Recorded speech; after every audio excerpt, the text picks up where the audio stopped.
Welcome to Maya Liang. This is a kinetic frontier world where the atmosphere fractures and tears through the landscape. In the Kangchenjunga Trench, nothing stays still. The jagged ice and rock exist in a violent loop of decay and rebirth. Deep inside this glacial environment, a small crew moves through the freezing wasteland. These are the agnostics.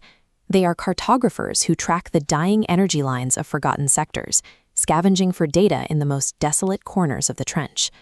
Survival in the churn depends on a single principle. The churn is the constant, turbulent atmospheric and geological shifting that defines this sector of space. Attempting to force the physical universe to stand still will destroy you. To stay alive, you have to surf the shifting geology.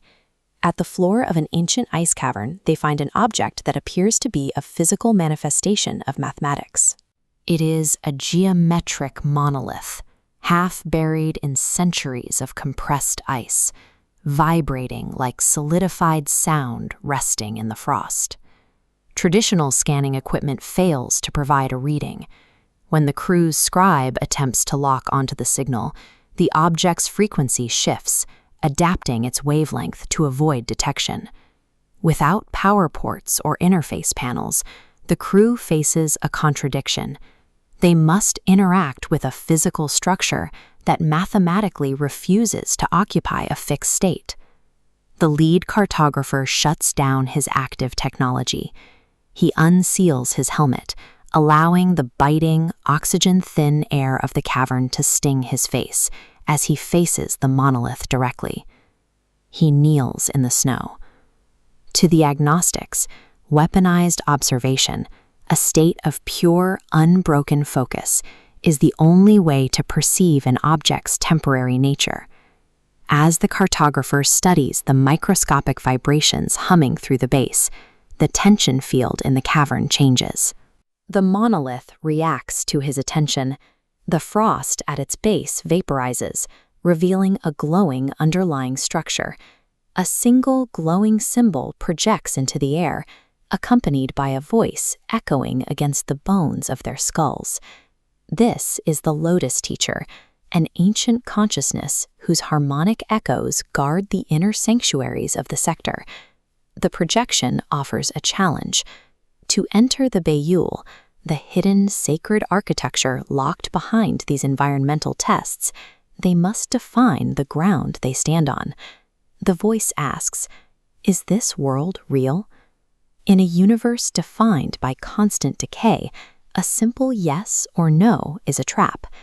The crew's presence in the Bayul now depends on their ability to navigate an ancient system of logic. 4 distinct orbital rings appear beneath the projection, representing the Kadis Koti.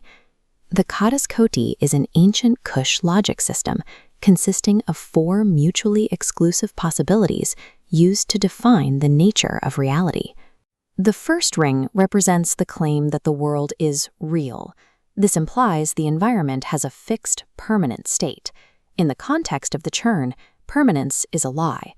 The second ring, not real, also fails. To claim the world is an illusion denies the physical bite of the freezing ice under their boots.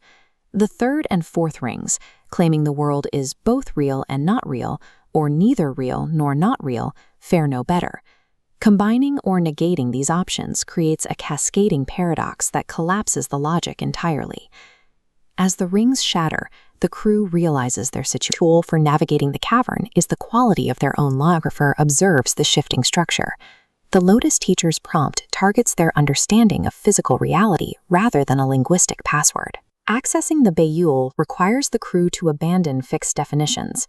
They must accept that reality exists as a state of constant, interdependent flow.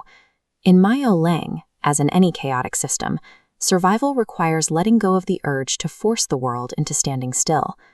Mastery in an impermanent universe is found in the ability to move with the wave, rather than fighting the current.